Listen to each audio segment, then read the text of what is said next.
Listening. À l'écoute. Yo Kamela. Kusikiliza. Ujiumvwa. Nyosonge tuba mukewa. À l'écoute pour s'informer.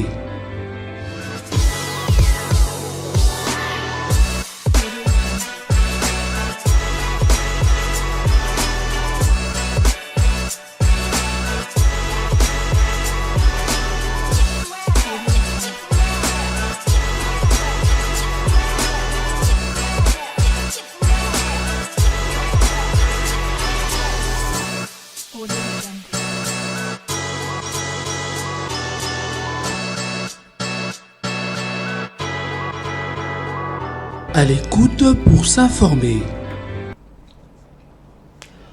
En République démocratique du Congo, on ne cesse de décrier des cas de détournement de fonds publics. Que serait la cause? Pourquoi les présumés détourneurs échappent-ils à la prison ou à la justice? Sur ce plateau de l'émission À l'écoute, mesdames et messieurs, je reçois Monsieur Diomayele, qui est communicateur de l'Union sacrée de la nation, mais aussi cadre du parti politique Congo Mon Héritage. Avec lui, nous allons échanger sur cette grande thématique qui ne cesse de faire couler encre et salive sur les cas de détournement en République démocratique du Congo. Mesdames et messieurs, bienvenue dans votre émission À l'écoute. Bonjour Monsieur Diomayele. Bonjour Madame Jaël. Bienvenue également aussi Merci, je suis encore honoré et flatté à chaque fois que je me trouve dans votre plateau, et pour moi c'est une marque d'estime et de considération. Parce que vous saviez, lorsque une marque, excusez-moi pour le lapsus, vous savez que lorsque une personne vous invite dans un plateau aussi relevé comme celui d'Actu 30, c'est une marque, comme j'ai dit tantôt, de considération à mon égard. Donc merci pour votre invitation. Je salue toutes les personnes qui me suivent, qui nous suivent à la maison, particulièrement l'autorité morale du parti Congo Mon Héritage, M. Yvon Mondadi, qui me suit de quelque part, et puis aussi je ne cesserai de louer et puis d'applaudir les efforts entrepris par l'inspection générale des finances dont gère M. Gilles Linguetti. Je pense que vous allez me faire même baigner dans une thématique qui a trait avec le travail de qualité que fait Gilles Linguetti, le travail de contrôle. Donc nous sommes là pour répondre à toutes vos questions. Je suis toujours fidèle à mes principes. Il n'y a pas de questions taboues. Nous répondons à toutes les questions en tout cas. Vraiment bienvenue à vous. Comme je le disais, vous êtes plus à présenter dans cette émission. Vous êtes un habitué de ces plateaux, mais aussi d'Actu 30. Monsieur Diomayele, des cas de corruption en République démocratique du Congo, dont on parlait de la kleptocratie, en d'autres termes, un pouvoir basé sur la corruption au pays? Waouh, c'est une question très importante et une question en tout cas qui baigne au sein de l'actualité. Je pense que si nous partons dans la kleptocratie, pour caractériser tout ce qui s'est fait, c'est comme si on donne des chapeaux au président de la République, parce que dans la kleptocratie, on sent une certaine volonté de celui ou de ceux qui gèrent pour installer un régime de vol, un régime de dilapidation des deniers publics. Mais je pense que la tête du pays, c'est Félix-Antoine Tshisekedi. En lui, il n'y a pas cette volonté de dilapider les deniers publics. En lui, il n'y a pas la volonté de détourner. Mais je pense qu'aujourd'hui, la RDC souffre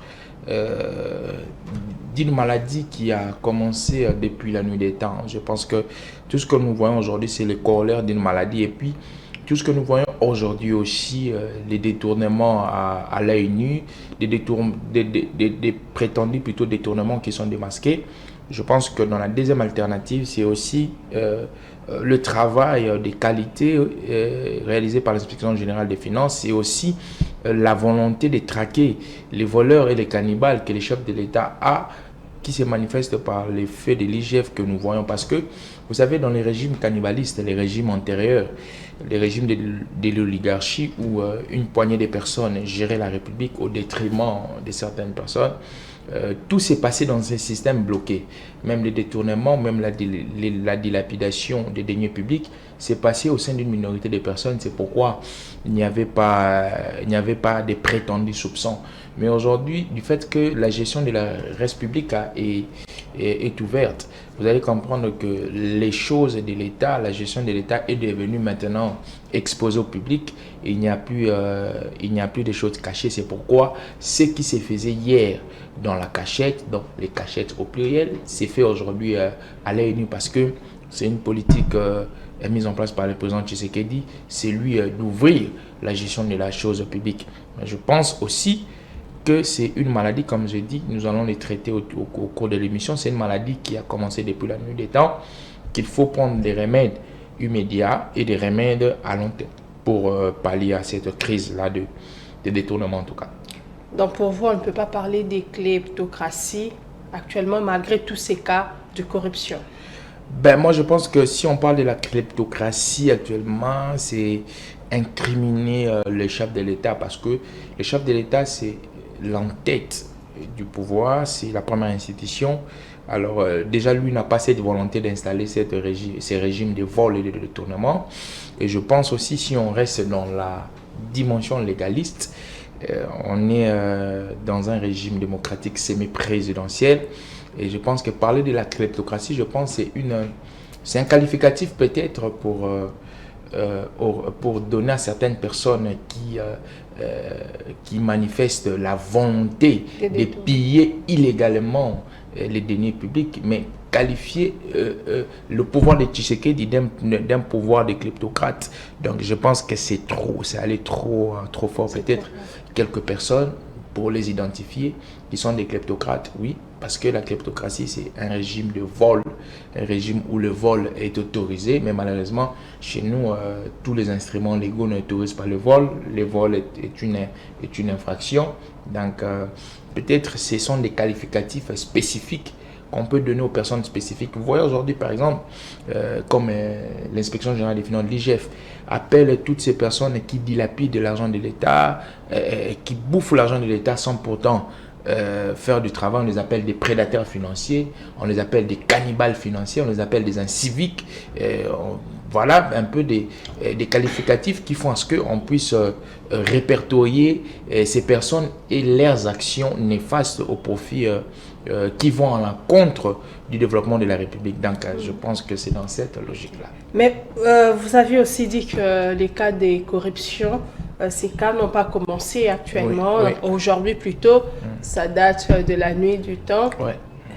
Est-ce que vous pouvez nous expliquer un peu, ça date des quand, pourquoi c'est arrivé aussi actuellement où on sent que la corruption, les gens, les détourneurs, ils sont là? Bon, je pense que la corruption, c'est comme une graine. Partons un peu dans l'approche de l'agriculture, de certaines personnes qui font ce travail lourd, le travail qu'ils font. Lorsqu'on doit planter l'orange, on prend les fruits, les graines à pépins. On pose sous la terre, on commence à entretenir et ça pousse et puis ça va s'enraciner. C'est de même avec tout ce que nous voyons aujourd'hui, le détournement, les vols et tout ça. Ça a commencé quelque part. Je pense que le Congo est indépendant depuis 1960. Alors, il y a eu des pratiques qui ont commencé après l'indépendance. Les pratiques n'étaient pas encore comme aujourd'hui, mais les séquelles du détournement, les séquelles de la corruption avec certaines, parce que la corruption n'est pas seulement pécuniaire, la corruption est aussi morale. On se souviendra d'un certain Moïse Tshombe qui fut sécessionniste. Pourquoi? Parce que il a eu des ramifications avec les Américains. Il voulait. On se rappelle d'un Moulele, d'un Kalonji. Donc ici nous parlons de la corruption dans un grand C. Et ces pratiques-là ont navigué au cours du temps, même sous le maréchal Mobutu. J'ai bien aimé la gestion du maréchal Mobutu, mais la dictature a enraciné aussi, a permis à ce que la corruption s'assoie avec un régime des intouchables. Pour qu'on te fasse un travail, il faut soudoyer.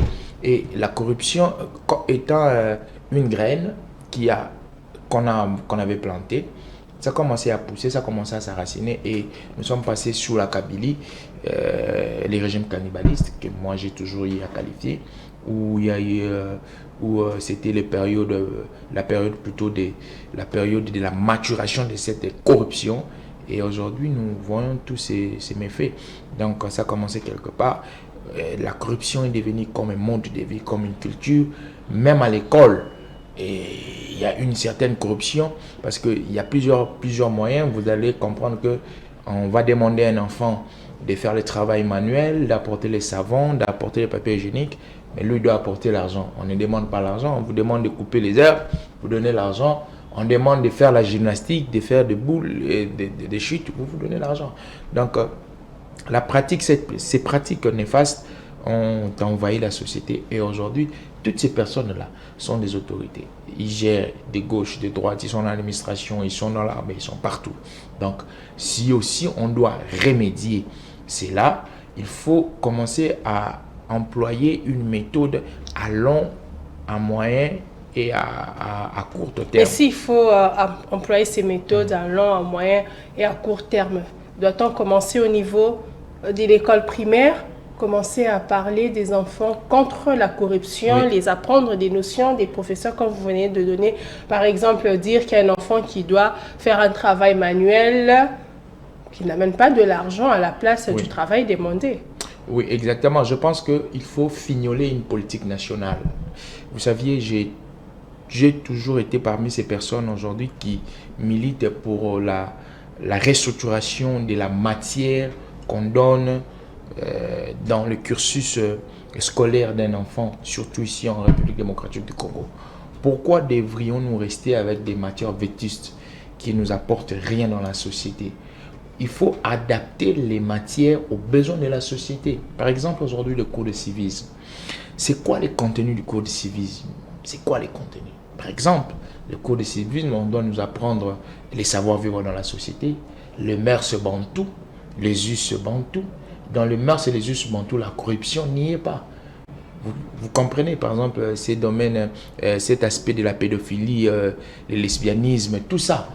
Dans les us coutumes bantou, ça n'existe pas. Il faudrait les enseigner. Donc, dans un premier round, c'est une politique nationale fignolée. Cette politique nationale qui doit être répercutée par toutes les instances et partout, dans les entreprises publiques, dans l'administration publique comme dans les écoles. Ça doit être une politique nationale. L'enfant qui accède à l'école maternelle doit avoir cette politique-là pour savoir on ne joue pas, plutôt on ne se doit pas de l'argent pour un travail quelconque. On doit travailler pour mériter son salaire. On doit travailler pour être une personne valeureuse demain dans la société. Ma grand-mère me disait toujours une chose, paix à son âme, Madame Louise. Elle me disait ceci: Joe, prends tes études au sérieux. Il n'y a que tes études qui peuvent te nourrir. Aujourd'hui, si je suis en vie, si je me nourris, c'est parce que j'ai pris les études au sérieux. Mais les grands détourneurs, ce sont ceux qui ont fait ces grandes études. Hein? Non, les grandes études, cela signifie quoi? Les grandes études signifient que étudier et mettre en pratique ce qu'on vous a montré à l'école. À l'école, on ne nous apprend pas. Dans les universités, on ne nous apprend pas à détourner. Ce sont les pratiques perverses de la société que nous ramassons. Parce que les détournements, ça arrive que quand tu es quelque part, tu es dans une entreprise, tu peux avoir une intoxication d'un monsieur, d'une madame. Tu peux aussi avoir cet esprit d'envie ou des complexes. Moi, je dois acheter ça, je dois arriver. La cupidité aussi. Tout ça, ce sont des éléments qu'il faut travailler. Et on travaille ça où? Il faut les fignoler dans une politique, comme je dis, une politique nationale. Vous voyez? J'aime bien les sociétés asiatiques parce que les sociétés asiatiques, ils ont compris qu'il faut orienter les sociétés selon nous, selon nos us et coutumes, selon nos vécus. C'est pourquoi ça donne même une certaine marque de fabrique à une société. Lorsque vous orientez votre société, quand je parle de orienter, ça signifie que la société doit avoir une ligne de conduite. Cette ligne de conduite n'est pas le fruit du Big Bang, c'est le fruit d'une politique ou des politiques. Par exemple, nous avons le ministère de la Nouvelle Citoyenneté. Que fait le ministère de la Nouvelle Citoyenneté? Nous avons aujourd'hui le ministère de l'Éducation nationale. Que fait le ministre Donc, il devrait orienter les actions dans ce sens-là, comme la corruption, elle commence à entraîner un peu la société. Oui, et puis faire de toutes les personnes détourneurs des témoignages néfastes. Les étudier, par exemple, comme au Japon, on étudie toutes ces personnes qui ont détourné la République. Tu as détourné l'argent plutôt de la République, tu es ennemi de la République, tu es mis à part dans la société. Donc je pense que ça c'est le premier round. Et le deuxième round, c'est les rounds où il faut... Là, au niveau de la nouvelle citoyenneté de l'éducation. Oui, la nouvelle citoyenneté de l'éducation. Je parle d'une politique qui doit être fignolée avec plusieurs ministères et plusieurs instances.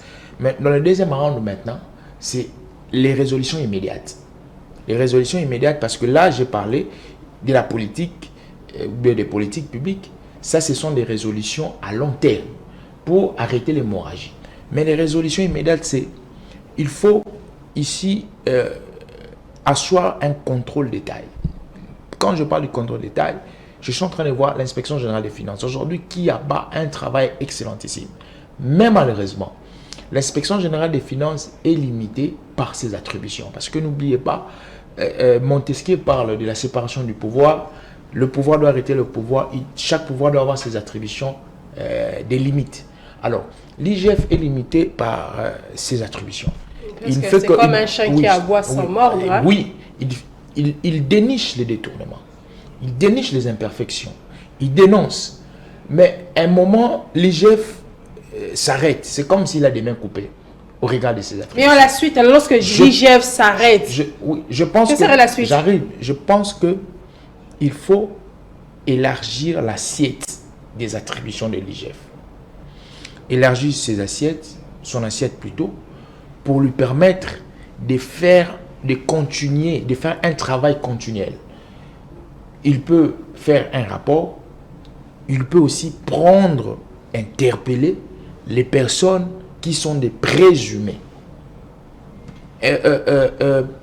Offrir à l'inspection générale des finances même des inspecteurs judiciaires qui sont appropriés à l'IGF pour permettre à ce que quand c'est M. Joe Mayele, parce que je refuse de citer le nom d'une personne, ça sera tué là-dedans, quand c'est M. Joe Mayele, qu'on interpelle M. Joe Mayele à l'IGF, s'il y a des indices qui démontreraient les détournements, que je sois pris en vue, que je sois mis en garde par l'inspection générale des finances.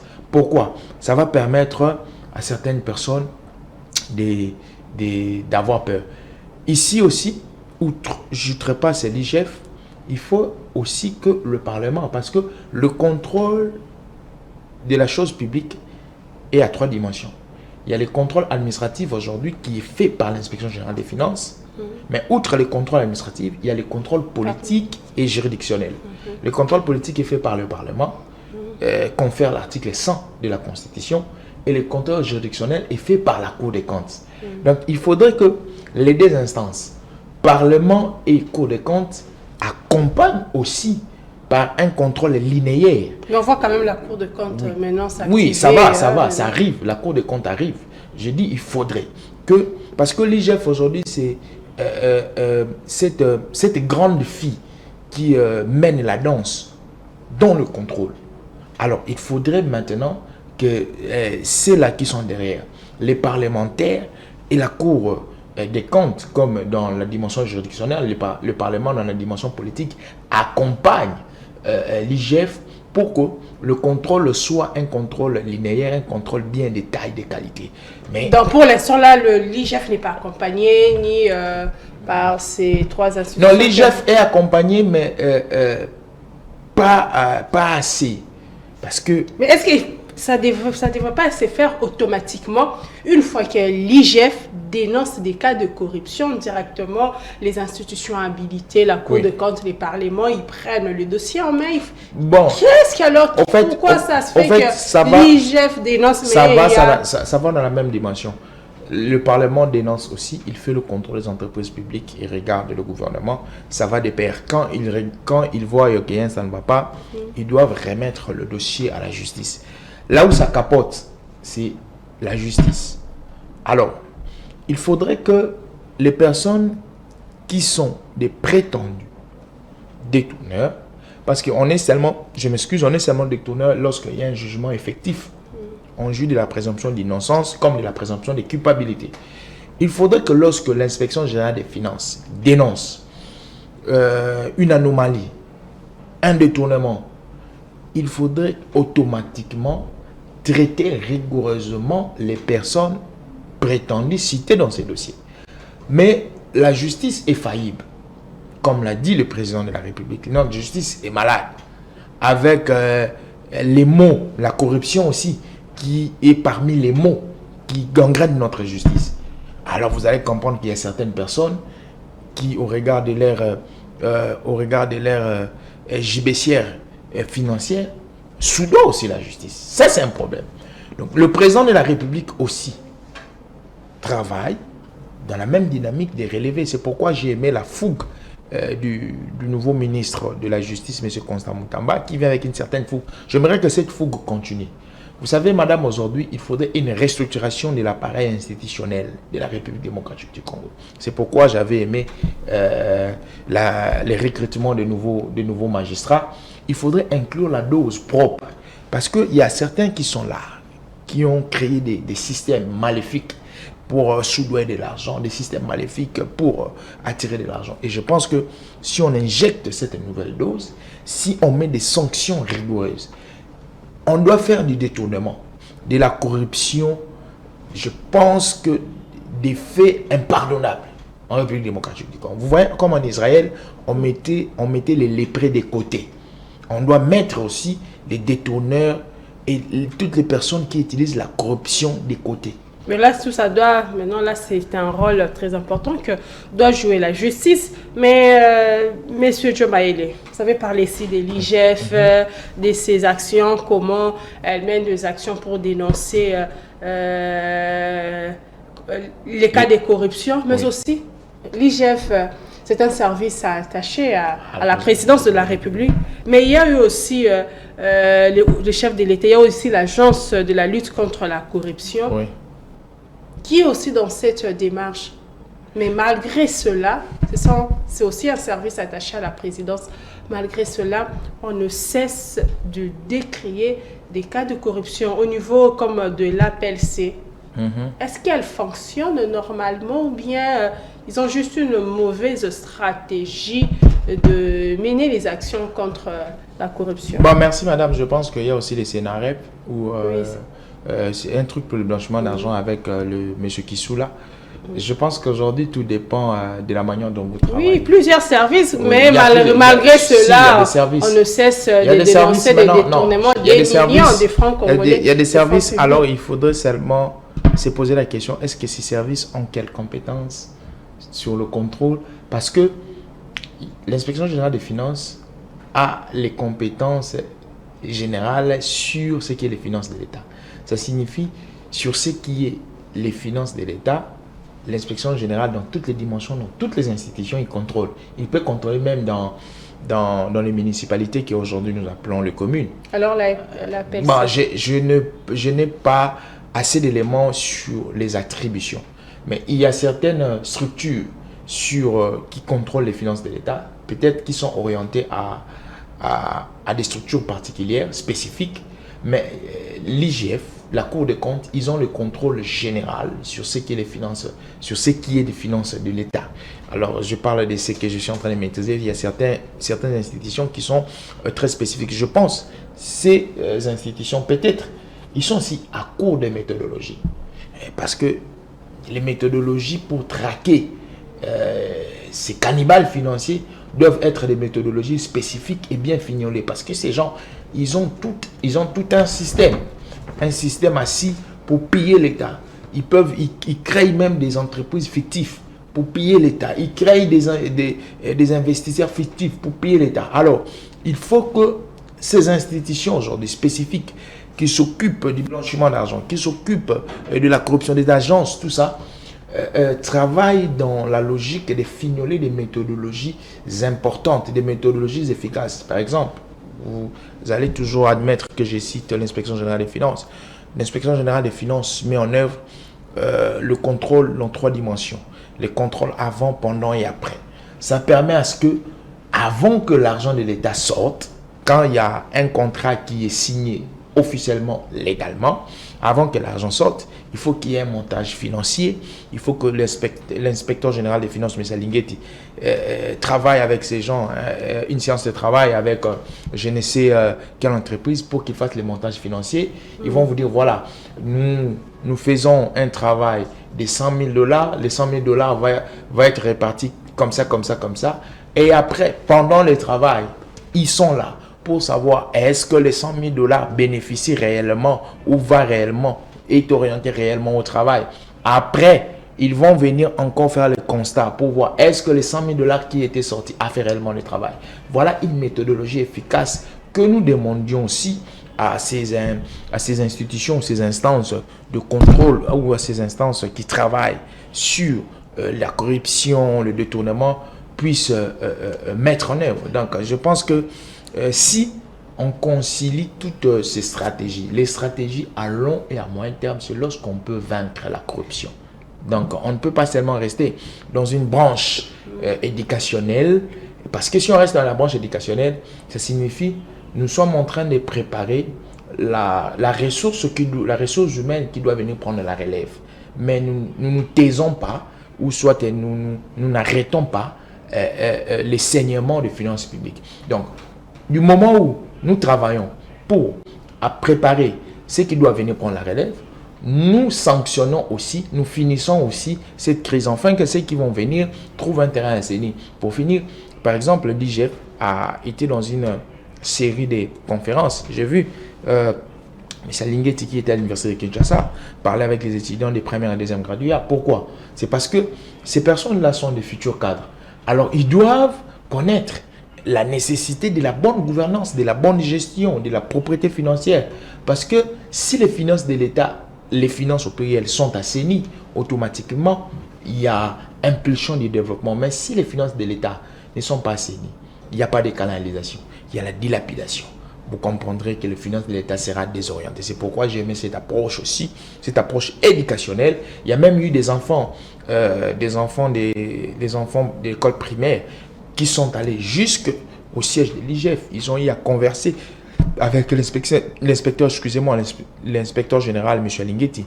M. Linguetti les a transmis les matières sur la bonne gouvernance. Voilà ce qu'on va faire. Alors, on ne doit pas rester seulement dans M. Linguetti. Ces éléments que M. Linguetti pose, ce sont des jalons. Il faut le prendre, les mettre sur table, les fignoler en politique éducationnelle et puis les faire consommer aux Congolais. La République démocratique du Congo, riche en sol et en sous-sol, sa population elle est pauvre. Selon la Banque mondiale, dans ses statistiques de 2023, environ 74,6% des Congolais vivent avec moins de 2,15 $ américains par jour. D'après vous, où va l'argent de la corruption? L'argent de la corruption va dans les poches des privés. Il y a une caporalisation. Ce sont certaines personnes, les corrompus et les corrupteurs prennent cet argent, soit ils vont investir maintenant dans l'immobilier. Parce qu'au Congo, la plupart, j'ai fait un constat, la plupart de ceux qui corrompent, les détourneurs, ils sont forts dans l'immobilier. Donc ça va dans l'immobilier. Dans les gens qui construisent, on dit maintenant, il faut que tu ailles là-bas. Par exemple, M. Joe Mayele, je ne gagne pas 10 000 $ par mois. Mais j'ai construit un immeuble qui doit me coûter 1 million. Je prends ça, madame. Je dois blanchir l'argent, je dois faire des affaires illégales. Il faut qu'on aille là-bas. Ces immeubles qui naissent partout ici. Comme des champignons actuellement. Bombé dans la cité, on voit de plus en partout. plus. Vous prenez l'argent, vous travaillez où? Vous travaillez où? Dans l'argent de la corruption maintenant, quand on corrompt, c'est pour blanchir de l'argent dans l'immobilier. Oui, c'est pour l'immobilier. C'est comme ça. Les gens savent que... Moi, je pense que ça serait même... il faudrait arracher ces personnes, toute personne qui est condamnée dans le détournement. On doit arracher. Ou soit, moi je pense même, on ne doit même pas commencer à condamner. On t'attrape dans le détournement. On te condamne. On ne te met pas en prison. On te ravit seulement tout. Et puis on te laisse main vide. On te laisse comme un citoyen lambda. Ok. Ouais, ben oui. On te laisse comme un citoyen lambda. Sans maison, sans rien. Tu redeviens locataire, ni véhicule. Comme ça, on voit le mal que tu auras dans ton cœur. C'est le mal que nous, Congolais, nous avions lorsque notre argent s'est perdu. C'est pourquoi, chez nous, dans notre parti Congo Mon Héritage, nous sommes en train de cultiver la bonne conscience, la conscience communautaire congolaise. Que les Congolais en général, quand je parle des Congolais ici, je vois les gouvernants et gouvernés prennent la conscience que nous avons que Congo comme héritage. Vous savez, madame, lorsque vous aviez la conscience de votre héritage, automatiquement, vous allez assainir cet héritage. Le Congo, c'est notre héritage. Alors, pour que nous soyons conscients et pour que nous travaillions au profit de l'essor de la République démocratique du Congo, il faudrait que nous soyons conscients. La conscience, c'est éviter les détournements. La conscience, c'est éviter de dilapider les deniers publics. Donc, nous, dans le Congo, mon héritage, nous sommes dans ce toilettage psychique-là. De toiletter les psychiques des Congolais, de toiletter les psychiques des autorités pour leur dire que Madame Jaël passera. Après-demain, il y aura encore une autre qui va venir s'asseoir. Mais qu'est-ce que Madame Jaël va léguer à celle qui va venir s'asseoir? Vous allez léguer une chaise ou celle qui va venir là, elle va être debout, elle va encore vouloir se taper une chaise. Donc nous sommes dans ça, Congo, mon héritage. Donc je pense que cette affaire, c'est l'affaire de tout le monde, madame. L'affaire de tout le monde. Ici, je pense que Actu 30 est superbement suivi. J'interpelle les autorités. Il faut avoir un cœur. Un jour, vous allez passer. Et qu'est-ce que vous allez léguer à vos enfants? J'interpelle les ministres qui viennent d'être nommés. Il faut travailler au profit de la République. Il faut, par exemple, les ministres de l'Éducation nationale, les ministres de la nouvelle citoyenneté. Il y a des coopérations interministérielles. Soyez en collaboration. Donnez-nous des politiques qui doivent aller au bénéfice de réguler ces problèmes de la corruption. Parce que nous en avons marre. Si vous demandez au ministre de la nouvelle citoyenneté, actuellement, pour ces mal de la corruption, qu'avez-vous prévu? Parce qu'on doit avoir un narratif, on doit avoir un langage. La ministre de la Jeunesse, elle est en passe de FIDEC. Qu'est-ce que vous prévoyez pour conscientiser les jeunes contre la mauvaise pratique de la corruption? Parce que la corruption n'est pas seulement dans le bureau de l'État, mais la corruption aussi jusqu'à l'école. Il y a des enfants aujourd'hui, il va quitter l'école X pour aller à l'école Y. Ici, il n'a pas réussi, mais là-bas... Il achète des bulletins pour passer de classe. Ben oui, là, oui. Ce sont des éléments néfastes. Des éléments néfastes. Quand j'étudiais, à chaque fois, lorsque je faisais 60%, paix à son âme, ma grand-mère, jamais les bulletins me dit, tu as réussi, mais ça, c'est pas toi. Et ça m'a poussé à faire encore plus. À l'émulation au niveau de l'école primaire, oui, secondaire, oui. Même à l'université. Même à l'université, c'est encore pire. Il y a même des vocabulaires en tout cas gravissimes, si vous entendez. On parle des madabo, on parle des branchements, on parle des points sexuellement transmissibles. Donc, là encore, c'est une dépravation extrême. Donc, je pense que, madame, il faut, comme j'ai dit, j'ai donné des orientations. Je ne suis pas seulement une personne qui vient déceler les failles. Je suis aussi un pédagogue, un éducateur. Lorsqu'il décèle les failles, il propose aussi des orientations. Mais on dit que on attend que ce sont les politiques qui sont les plus grands détourneurs. Mais les cas récents, il y a eu ces dossiers des lampadaires avec le ministre sortant des Finances, Nicolas Kazadi. Il est présumé parce qu'il n'a pas été condamné ou bien, comment je peux dire, cité vraiment énormément par la justice, mais aussi au Sénat avec certains membres du bureau provisoire. Tout ça, lorsqu'on parle des cas de détournement en République démocratique du Congo, automatiquement on pense à des politiciens. Au fait, c'est ça qui a terni. En plus, vous êtes de l'Union sacrée. Lorsque vous êtes de l'Union sacrée, ce ne sont pas des opposants, mais ce sont ceux qui sont Madame, nous sommes tous de l'Union sacrée, mais nous n'avons pas tous la même moralité. Nous n'avons pas tous le même cursus académique. Nous ne sommes pas issus tous de la même famille, de la même fibre éducationnelle. Ça vous fait quoi lorsque vous êtes dans l'Union sacrée? Ça fait mal.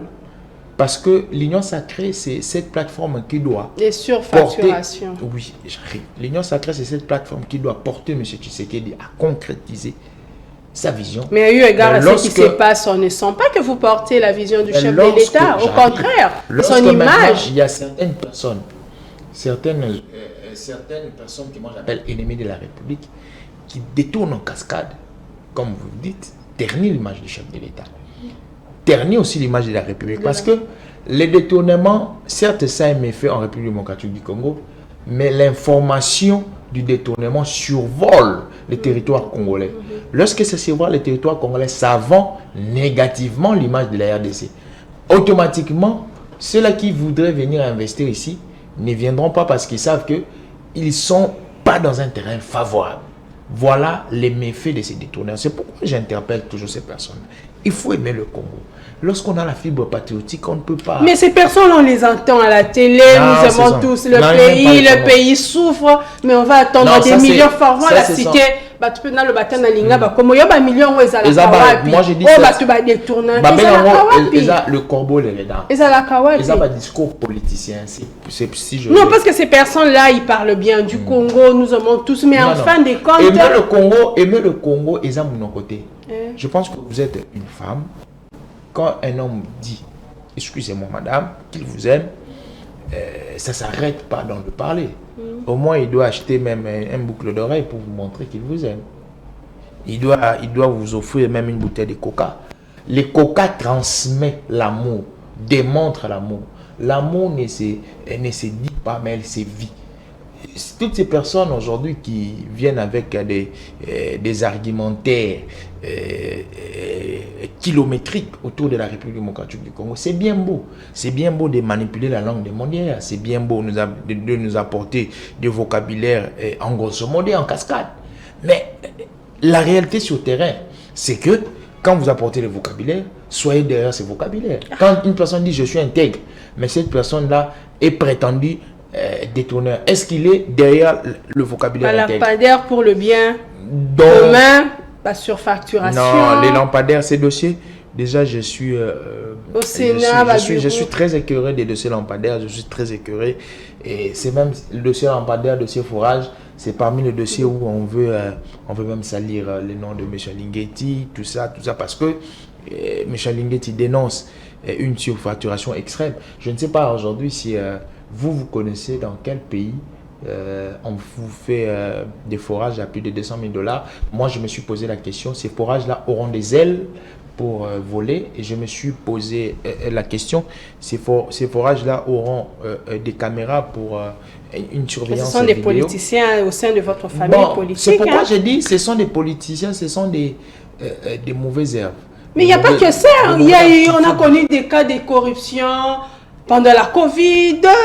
Il y a eu beaucoup de cas de jeu de la francophonie. Oui. Il y a eu vraiment, et c'est là, comme je dis, qu'elles sont en tâche. Est-ce que les gens peuvent maintenant croire au chef de l'État? Parce que lui-même, il a dit que pour son deuxième mandat, il va travailler pour que les erreurs du passé ne reviennent plus. Mais lorsque, à son tout début de mandat, toujours Kabaka la corruption, M. Joe Maele. Les gens doivent croire. Est-ce que les gens doivent continuer à croire au président de la République, Félix Tshisekedi? Oui, comment il va finir? Particulièrement, M. Joe Maele porte sa confiance à M. Tshisekedi. Je pense que tout ce qui se passe actuellement, c'est les douleurs de l'enfantement. Lorsqu'on veut enfanter, on veut donner vie. Il y a toujours des douleurs qui viennent. Mais lorsqu'on donne vie, ces douleurs-là partent. Je pense que l'appareil juridictionnel en République démocratique du Congo est en train, parce que ce n'est pas seulement sous M. Constant Moutamba, mais c'est depuis l'atterrissage de M. Tshisekedi, est en train de subir sa réforme. Et je pense que lorsque la réforme sera au point, il y aura certaines choses que nous n'allons plus avoir. Les contrôles sur la chose publique mis en place par l'inspection générale des finances dérangent plusieurs détracteurs, dérange plusieurs malfrats. C'est pourquoi vous constatez toutes ces choses. Alors, je pense que moi, je suis toujours éclairé. Je ne justifie pas les détournements. Je ne peux pas justifier les détournements de M. X ou Y parce qu'il est de l'union sacrée. Non. Ici, je suis en train de réfléchir un peu comme un patriote qui aime sa nation. Parce qu'il nous arrive de fois, étant que politique, de se taire au regard de certaines actions. Et quand on est humain, on ne doit pas se taire, parce qu'il faut se demander si je fais subir ça à d'autres espèces de ma race, et si on me le faisait à moi, comment devrais-je me sentir? Donc, ces personnes-là doivent être traitées spécifiquement. Bon, on espère que le cas M. Nicolas Kazadi est sorti, il va revenir du pays. Je pense aussi, pour le cas du Sénat, le ministre de la Justice a instruit les inspecteurs judiciaires et il est en parfaite collaboration avec l'inspection générale des finances. Ils ont bon, on a habitué qu'il y ait toujours des injonctions à la fin de compte, il n'y a rien. On espère que cette fois-ci... Ils ont concilié une certaine comment dirais-je, une certaine collégialité entre les inspecteurs judiciaires, l'IGF pour descendre sur terrain. Bon, espérons, hein, parce que les Congolais sont toujours frustrés. Il y a des cas de dénonciation, des tournements et ça. Mais en fin de compte, on va détourner en haut, c'est ça la frustration. Mais moi aussi, je suis frustré. Je sais qu'on nous sommes déjà arrivés à la fin là. Moi aussi, je suis frustré, madame. Mais moi aussi, je suis frustré parce que je suis Congolais. La plupart des personnes ne savent pas. Nous qui parlons à la télé, nous défendons des couleurs politiques. Nous ne volons pas. Nous marchons sur terre. Alors nous sommes aussi parfois aussi écœurés lorsqu'il y a des actions qui ne plaisent pas aux Congolais. Monsieur Joe Mayele, je sais que nous sommes déjà à la fin de notre émission, mais avec ces cas de corruption, avec sous les régimes Tshisekedi, on dit que c'est plus pire que les 18 ans de Joseph Kabila. Non, c'est les régimes cannibalistes. J'ai toujours dit les régimes cannibalistes qui dévoraient l'argent des Congolais. C'est là où c'est pire. C'est juste que les régimes des 18 ans, c'était un régime oligarchique, un régime sous-caché, un circuit fermé, un circuit familial, où tout s'est passé au sein d'une famille et on ne pouvait pas dévoiler le secret. Et sous Félix-Antoine Tshisekedi, il y a un boulevard dans la gestion de la chose publique. C'est pourquoi vous sentez qu'il y a...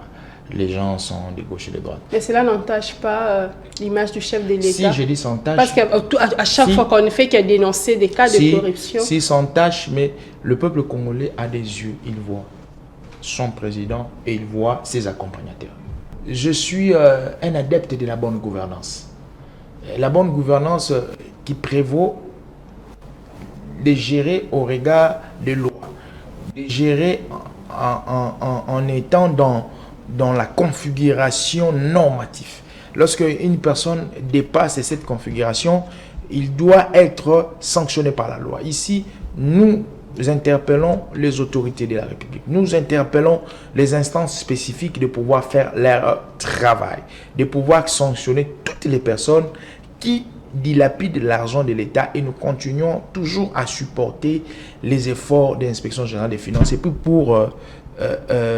pour terminer, je vais saluer un monsieur qui est adepte aussi, fan de votre émission, monsieur Redi Lupini, qui était à Pointe-Noire. Maintenant, il est ici à Kinshasa. Je suis en train de les saluer et merci pour votre invitation. Nous sommes arrivés à la fin de cette émission. Nous avons eu le plaisir de recevoir monsieur Joe Mayele, qui est communicateur de l'Union sacrée de la Nation. Vous l'avez écouté, il a donné son avis, ses opinions sur les cas de la corruption qui ne cesse de gangréner notre société. Je vous donne rendez-vous pour le mercredi et bonne suite de programme.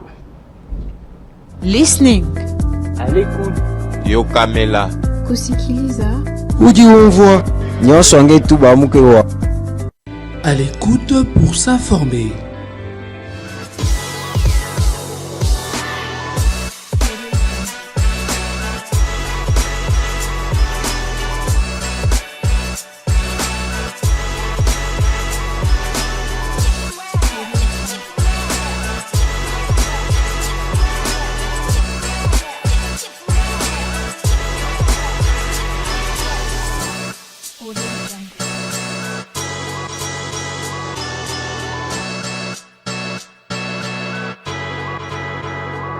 À l'écoute pour s'informer.